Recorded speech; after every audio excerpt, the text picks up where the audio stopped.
Hi students, 9ஆம் வகுப்பு பயிற்சி 3.7 ஏழாவது கணக்கு பார்க்க போகிறோம். 3x² + 11x² + 34x + 106ஐ x - 3ஆல் வகுக்க கிடைக்கும் ஈவு 3x² + ax + b எனில் ab மற்றும் மீதியை காண்க. இப்போ ஏபியோட மதிப்பையும் மீதியை நம்மளை பார்க்க சொல்லியிருக்காங்க. சரியா? ஃபஸ்ட்டு கணக்கில் கொடுத்துருக்க நம்ம என்ன எடுப்போம் அப்படின்னா p(x)ன்னு எடுப்போம். அப்போ p(x) = 3x³ + 11x² + 34x + 106. இல்லையாச்சா? இது எதால் வகுக்க போகிறோம் அப்படின்னா x - 3 = 0.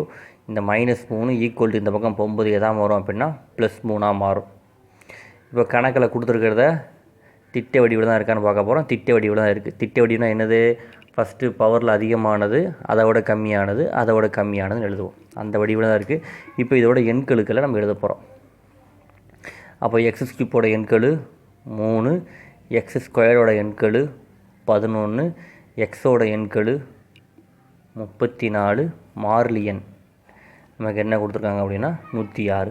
இங்கே வெளியே என்ன போட போகிறோம் அப்படின்னா 3ன்னு போட போகிறோம்.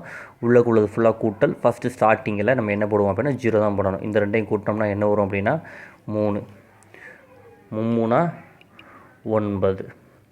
11ஐயும் 9ஐயும் கூட்டினா நமக்கு என்ன வரும் அப்படின்னா 20ன்னு வரப்போகுது. இப்போ 3ஐயும் 20ஐயும் பெருக்குனா எவ்வளோ வரப்போகுது அப்படின்னா 60ன்னு வரப்போகுது. இப்போ 60ஐயும் இந்த 34ஐயும் என்ன செய்ய போகிறோம் அப்படின்னா கூட்ட போகிறோம். இங்கே 4, இங்கே என்னது அப்படின்னா 9. இப்போ 3ஐயும் 94ஐயும் பெருக்குனா நமக்கு என்ன வரும் அப்படின்னா 282ன்னு வரும். இப்போ இந்த ரெண்டையும் கூட்டுங்க. இந்த ரெண்டையும் கூட்டினா என்ன வரப்போகுது அப்படின்னா 8, 8, 3. அப்போ நமக்கு மீதி என்ன கிடச்சிருக்கு அப்படின்னா 388ன்னு கிடச்சிருக்கு. ஃபஸ்ட்டில் உள்ளது மாறிலி, அடுத்து உள்ளது எக்ஸு, அடுத்து என்னது அப்படின்னா x². எழுதுங்க. 3x² + 20x + 94. இது எது கூட கம்பேர் பண்ண போகிறோம் அப்படின்னா கணக்கில் கொடுத்துருக்காங்களா, இதோட வேல்யூ கூட கம்பேர் பண்ண போகிறோம். என்ன கொடுத்துருக்காங்க அப்படின்னா கணக்கில் 3x² + ax + b. சரியா? அப்போ இங்கேயும் எக்ஸு, இங்கேயும் எக்ஸ், ரெண்டு டைமே எழுதுங்க. இங்கே என்ன இருக்குது?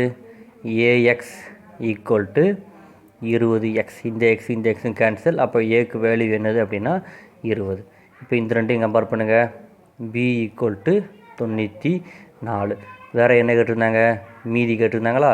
அப்போ மீதி என்னது?